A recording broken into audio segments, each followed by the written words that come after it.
All the fish are dead in the pond. We've got a calf that's died. A Murfreesboro family asking for changes to be made after hundreds of thousands of gallons of raw sewage overflowed onto their property.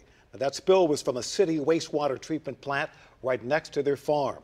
News 4's Brittany Weiner following this story tonight. Brittany, the city acknowledges that the overflow went onto the farm, but the farm owners don't feel they were notified fast enough, right? That's right, Tom. The city says the spill happened late Sunday night when electronic controls failed because the facility then had to shut down. Well, they say they repaired that malfunction 2 hours after it happened, but the farm owners weren't notified about the spill until Tuesday. They say if they had known when it happened, they may have been able to prevent some loss of life on their farm.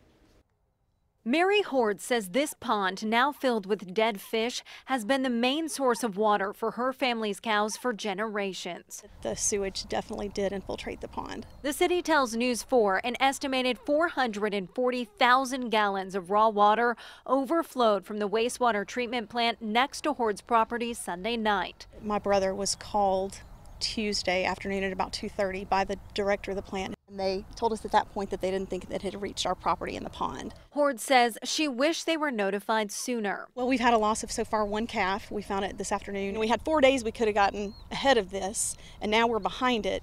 The cows potentially have already been infected. Horde and her brother are now fencing off the pond and trucking in fresh water for the cows. We've been in touch with one of our vets who has told us that the real concern here is salmonella.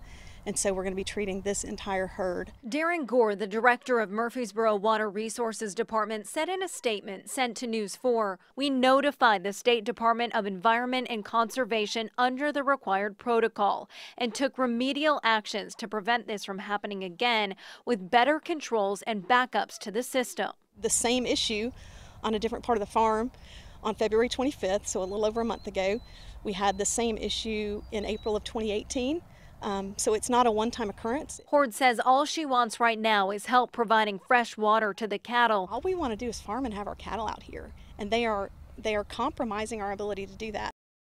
Now, Horde says that the state will be out tomorrow to do some assessments. The city says they did spread lime on the facility property to try and kill any potential pathogenic bacteria. They also raked up debris from that overflow.